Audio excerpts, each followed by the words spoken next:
So we're going to do this unit here. This is just a motor, by the way, just an electric motor. It's called a winch, and it can pull things. That's all it can do. And we're going to use this. This unit can be used for cervical or lumbar traction.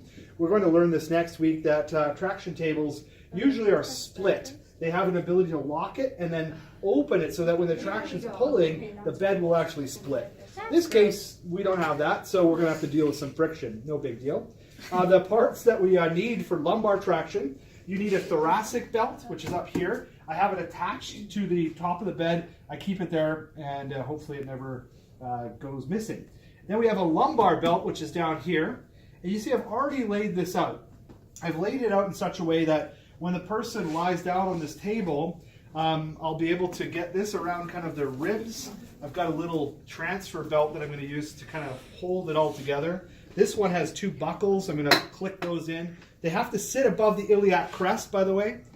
Otherwise, it doesn't work. It just pulls right off. That's no good. So it's got to tighten in. If you've ever ridden a horse, you kind of know the deal with the saddle. You kind of got to really wrench it in. Then we've got these two D rings at the end, and we are going to use this thing called a spreader bar. And the reason we use this is if we don't, that these will pull in really tight on people's legs. It's not very comfortable. So I'm going to just take this part off. This is the kill switch, which is an awful name, I know. But if a person is lying there in traction, doesn't like it, they just press the button, it shuts off. Okay? So that is a mandatory part of the test. So let's talk about how to set this thing up. First of all, I'm going to put there's a power switch on the front. That's bad. Power switch is on the front on this unit. And before I do any settings, I'm going to get my patient, Michael here, who's got chronic low back pain, and we're going to put him on a little bit of traction. So I would have gone through contraindications like, does he have Harrington rods or acute inflammation or things like that. But I'm going to just say we've gone through that. And I'm going to put it on so light, even if he did have anything, he's not going to feel it. Put up that for comfort, and I'm going to get you to have a lie down on your back here, please. It doesn't matter, because you're going to be hanging in the middle of that bolster. Okay, so lying down like this, I'm going to get you to put one of your arms through that strap like that. That's right. And then the other one, same thing on that side. Yep, you got it. This does look like a medieval contraption. And then what we do is I'm going to get you to scoot up just a couple inches because you're close to the wall. They're not too far. A little bit more. A little bit more. Yeah, right there. Okay, good. Then I kind of get this. You can see, obviously, anatomically for females, you're just going to make sure you get this quite low. And it does have to be kind of tight, right? Otherwise, it's going to be problematic. So I'm going to just take this. I've never used this before because somebody took my straps off this. But anyway, I think this should work. Oh, yeah, that's pretty clever, Brett. Good for you. Good for you. Sort of clever. Not really. It's very clever. We'll call that good. Okay. Next thing we'll do is going to get you lift your hips up one, please. Notice I put that above his iliac crest, and then I'm just going to click this in. There we go. Does have to be pretty tight. It's obvious too that you just want to be watching for men. There's some genetic issues you want to just kind of make sure you're not snapping in there. You okay with that? So it's snug, and then I'm going to just take this out of here like this, just drape it that way, drape it that way.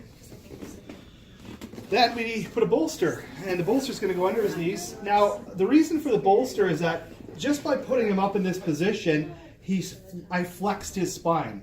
Now, what we're going to learn on Monday is that we can adjust. We can get the higher we get him, higher flexion we get him, the higher up the lumbar spine I'm going to traction. At this level, I know I'm probably about mid-lumbar. For the exam, this is the only thing you're going to use. So we're not going to put anybody higher than this. I had no idea we had different height bolsters. Look at that. That is bizarre. I didn't realize that either. It's only been 16 years, Brad. Hey, slow learner. Okay, then we take this, put this D-rings through that spreader bar, and this again just prevents it from kind of squishing in on them, which isn't very comfortable. I'm going to leave that for just a second. I'm going to pass you this kill switch. I'll explain what that is in a second. Okay, next thing I want to do is I'm just going to give it a little pull out any kind of slack in the system. And then, importantly, we got to connect these together. It won't work, right? So it's just got a little carabiner on it. Comes in like that. And got the power on. Let's talk about settings. For lumbar traction, generally we're kind of starting around half a person's body weight. For the purpose of this test, I'm going to give you a setting that's going to be so low you won't really experience any traction. So it wouldn't be uncommon if a person weighed 150 pounds, that 75 pounds would be where you would start. There is an on hold, and it literally is called hold poundage there, and then there's rest. So what's going to happen is I'm going to have him hold at a certain poundage, and then there's a certain time in seconds, and it's got these crazy old-fashioned push buttons. Don't ask me why they cheaped out on that. But anyway, you can set the hold. So I'm going to set the hold poundage here for 50 pounds. And the hold time currently is set for 45 seconds. So it's going to hold for 45 seconds at 50 pounds. The rest poundage is going to be, say, 10. I'll give you these settings. I just like to have a contrast between the hold and the rest. It's going to rest for, just going to have a short rest on this. I'm going to put it down for 5 seconds. 5 seconds. So note that you have to set 1, 2, 3, 4 things, and the 5th thing you set is how long the treatment time is. Currently, let's just set that for 20 minutes is a pretty standard treatment time. Okay, now there's a speed dial here. Oh.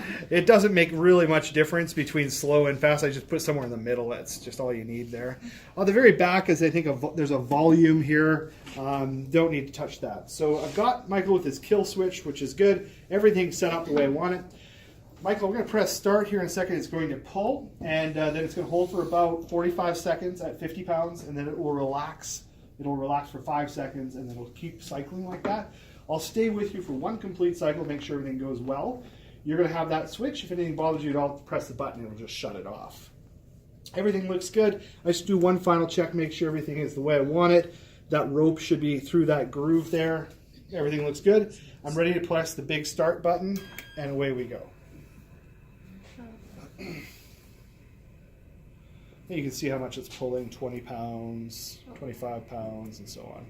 50 pounds sounds like a lot, but when you have a table with this much friction, he's not effectively getting 50 pounds. I'm scared. Feeling okay there? Yeah. Yep, so that's as much as it's going to do. It'll hold like that for 45 seconds, and then it will release, and he'll just cycle like that. Please, Michael. And I would have gone through the contraindications, which we'll go through on Monday.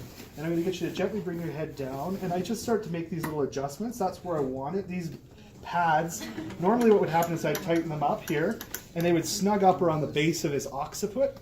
And then what I'm going to do is just put this on here, so it's just kind of holds them in place, just like that. Yeah. Really? So you have to get an over here. It looks like more terrifying. Okay. Same thing as before. Michael, I'm going to give you this kill switch. I'll get you to hang on to that for me, please. I've got the settings nice and low. We're only pulling at 10 pounds. Same thing, any discomfort, you press the button. So this is the setup for cervical traction. Once again, we press start. Oh my. Oh. You okay? Yeah. Yeah. So that's as hard as it's going to pull. Holds there for 45 seconds, and it goes back down. That's cervical traction.